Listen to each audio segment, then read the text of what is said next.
Olá pessoal, eu sou Igor Miranda e eu serei o seu professor de História da área de Ciências Humanas. Na aula de hoje, falaremos sobre colonialismo, imperialismo e globalização.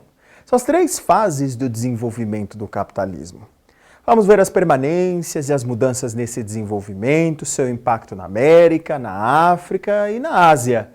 Conheceremos os diferentes contextos e as consequências desses processos. Aqui, pessoal, eu quero começar a nossa aula hoje destacando uma música para você.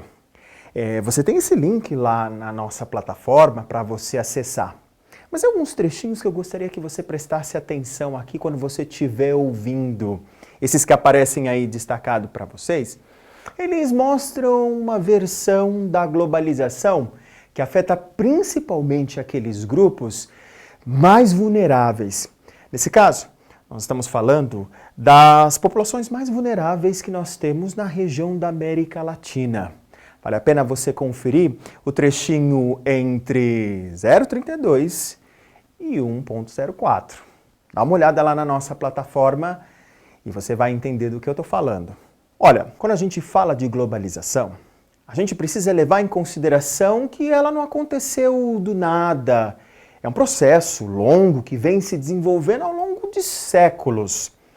É mais fácil a gente falar, então, que a globalização, ou mundialização, como alguns autores também gostam de chamar, ela acontece em fases. E essas fases estão ligadas ao desenvolvimento do capitalismo. Eu destaco aqui para você três fases importantes desse processo de mundialização e do desenvolvimento do capitalismo. Nós temos a primeira fase, a do colonialismo. Ela vai se estender lá do século XV até o século XVIII. A segunda fase, também chamada de imperialismo ou neocolonialismo por alguns autores, ela está se concentrando ali no finalzinho do século XIX até a primeira metade do século XX. E a última fase é a que eu chamo de globalização ou mundialização. Ela vai se estender do final do século XX, ali, queda da União Soviética, até o nosso momento atual. Alguns estão dizendo que ela está se encerrando, mas isso ainda não é um consenso. Pessoal, o que a gente precisa notar aqui é que se eu entendo que globalização ou mundialização é esse fenômeno em que as partes do mundo elas vão se integrando, elas vão ficando mais próximas umas das outras, criando uma verdadeira teia em que uma parte se liga à outra, em que o espaço mundial vai ficando cada vez menor. E olha, quando eu falo isso, eu não estou dizendo que o mundo foi encolhendo ao longo do tempo. Não. Eu estou dizendo que por causa dos meios de transporte, por causa das tecnologias que foram avançando, nós conseguimos alcançar partes que até então não chegávamos. Foram ficando cada vez mais no nosso alcance. É nesse sentido que eu estou dizendo que o mundo vai ficando cada vez menor. Mas veja, vai acontecendo dentro dessas fases que a gente destacou aqui. Já que a gente está falando de fases, as duas fases que antecedem a globalização que nós conversamos, elas são o colonialismo do século XV até o século XVIII e a segunda, o imperialismo ou neocolonialismo do século XIX ao século XX. E aqui, na comparação, eu vou destacar as principais diferenças para você. O colonialismo do século XV, XVI, XVII, até o começo do século XVIII é aquele em que o Brasil participou.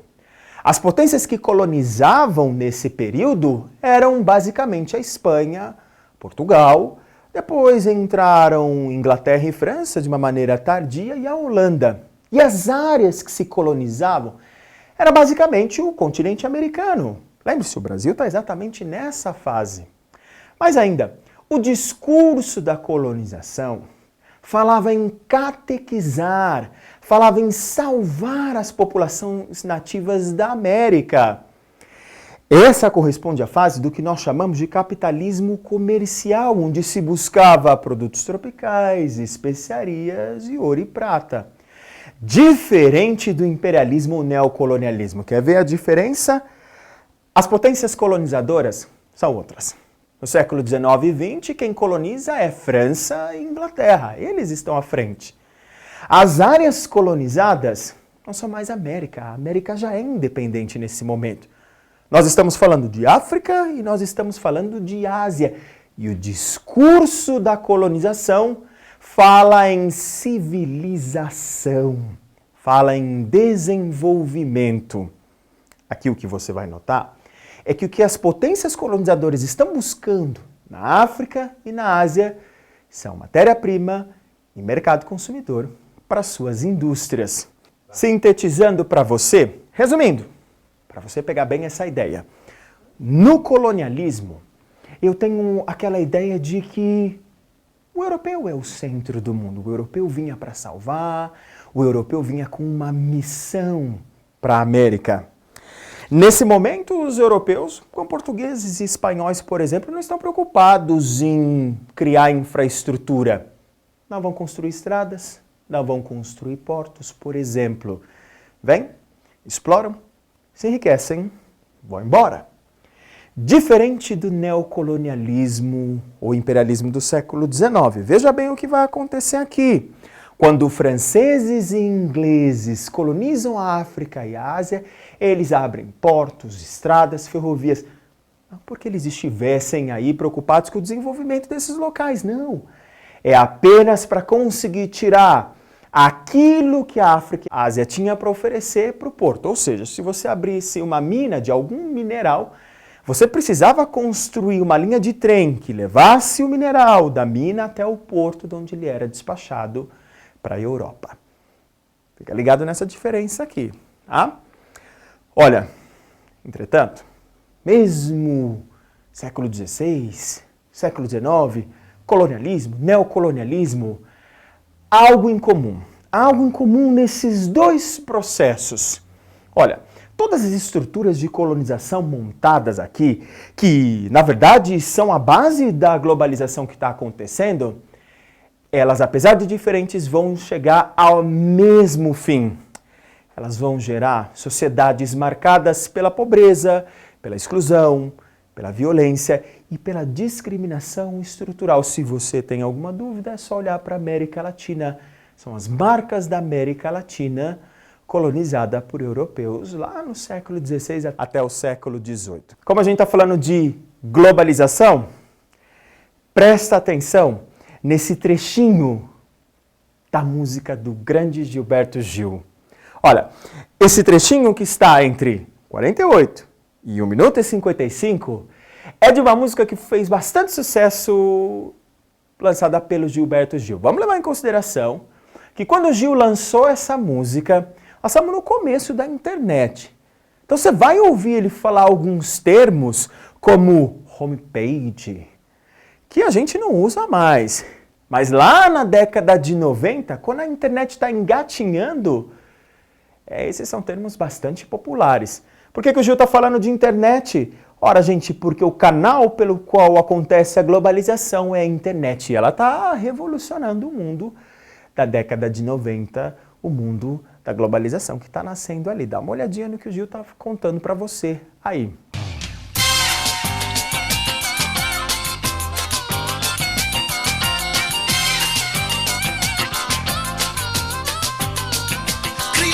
Site, fazer minha homepage. Com quantos gigabytes se faz uma jangada, um barco que veleje? Criar meu website, fazer minha homepage. Com quantos gigabytes se faz uma jangada, um barco que veleje? Que veleje nesse infomar, que aproveite a vazante da Infomaré, que leve o muriqui do meu velho orixá ao porto de um disquete de um micro em Taipé. Nesse Infomar, que aproveite a vazante da Infomaré, que leve meu e-mail lá até Calcutá, depois de um hot link num site de Helsinki para abastecer. Olha, falando ainda de mundialização e globalização, a gente precisa olhar para os pontos positivos, os pontos negativos desse processo. Nós podemos destacar como pontos positivos o fato de que o mundo está ficando menor. Olha, nós estamos acessando novos produtos, conhecendo outras regiões, trocando informações, trocando conhecimento. Olha, tendo acesso a uma série de coisas que a gente não tinha. Isso é um ponto positivo, a gente pode viajar, trocar mercadorias, viver de uma maneira mais confortável, mas há pontos negativos aqui.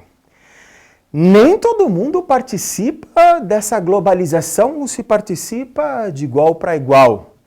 Quem é que está se beneficiando dessas mercadorias, desses produtos que agora estão ao alcance? Quem é que consegue viajar para as outras partes do mundo e desfrutar dessas coisas diferentes? A globalização ela não atinge todas as pessoas da mesma forma, não. Tá? Ela tem incluídos e excluídos. Tem gente que está ganhando, mas tem gente também que está perdendo.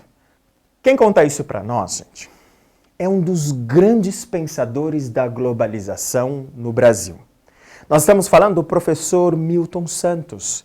O professor Milton Santos é um dos maiores pensadores da geografia no Brasil e ele tem enormes contribuições quando se trata da globalização. Eu gostaria de indicar aí para você essa obra que nós temos do professor Milton Santos e você também pode ir lá na nossa plataforma e você vai ver esse trechinho, 0,28 a 1 minuto e 48, em que o professor Milton Santos é apresentado para você e as principais ideias dele sobre globalização aparecem aí bem simplificadinho para você. De que ideias nós estamos falando? O professor Milton Santos, ele entende a globalização em duas dimensões. A primeira, ele diz que a globalização pode ser uma fábula e também perversidade. Vamos explicar isso aqui um pouquinho melhor. O que ele está chamando de fábula? Lembra que eu falei para você de poder acessar novas mercadorias, conhecer novos lugares, mais possibilidades, uma vida mais confortável? Essa é a fábula. Olha, você pode consumir novas mercadorias, novos produtos, você tem mais acesso, você leva uma vida mais confortável. É assim que a globalização é apresentada no discurso. Mas o professor também fala das perversidades. Ele fala da exclusão, da exploração, da degradação ambiental. Ele também aponta para o fato de que a globalização homogeneiza as coisas. Todo mundo vai pensar da mesma forma, todo mundo vai consumir da mesma forma, todo mundo vai ouvir a mesma música, vai se vestir do mesmo jeito. Perde-se a diversidade aqui, tá? Solta a vinheta da curiosidade. Aqui o que a gente tem, pessoal, é uma música dos Titãs, uma das grandes bandas da música brasileira, ela é de 93. E olha que legal, eles conseguem perceber o que está acontecendo aqui. Quando eles falam da música hindu contrabandeada por ciganos poloneses que faz sucesso no interior da Bolívia. Que salada, né? Música hindu contrabandeada por cigano que é polonês e faz sucesso no interior da Bolívia. Isso é globalização. Onde todas as partes estão interligadas, elas funcionam da mesma forma, como se fosse uma aldeia. A ideia é exatamente essa, de que nós estamos numa aldeia cada vez menor. E não importa as distâncias geográficas, as diferenças linguísticas ou étnicas, estamos todos compartilhando o mesmo espaço. E a letra, ela vai nesse sentido mostrar para você que na globalização a gente vive, na verdade, numa pequena aldeia. Bom, outro lado que nós temos aqui, entre fábula e perversidades. Lembra da ideia do professor Milton Santos aqui, tá? Fábula, entrar na Disneylândia, ter acesso a uma vida mais confortável, aos bens de consumo que são produzidos lá do outro lado do mundo. Mas existe o lado negativo, o lado das perversidades aqui. Olha, relógios suíços falsificados no Paraguai, imagens de vulcões entrando em erupção nas Filipinas, que passam na rede lá em Moçambique, sem conexão nenhuma com a população local, com os problemas que você tem da população local. Múmias egípcias e artefatos incas que foram levados de maneira bem duvidosa para ser expostos em museus na Europa, e aí a gente pode citar uma infinidade de exemplos aqui. Nesse sentido, já que a gente está falando de fábula e de perversidade, dá uma olhadinha nessas duas letras que nós temos aqui. Tá? Pela internet, lembra que a gente falou lá do Gil? Falando do nascimento da internet e da globalização na década de 90, e a música também Disneylândia. Dá uma conferida nessas duas letras. Elas sintetizam bem a ideia que a gente está trabalhando agora. Eu quero ver se você está ligado na nossa explicação, se você está acompanhando o nosso raciocínio. Vamos responder a nossa perguntinha aqui e vamos ver se você está por dentro do que nós estamos falando. A pergunta aqui, que falava sobre globalização, ela está tratando das facetas, das faces da globalização. Lembra-se das ideias do professor Milton Santos. Lembre-se de fábula, perversidade, pontos positivos, pontos negativos. Aposto que você se deu muito bem nessa. Eu encerro aqui, deixando para você uma mensagem.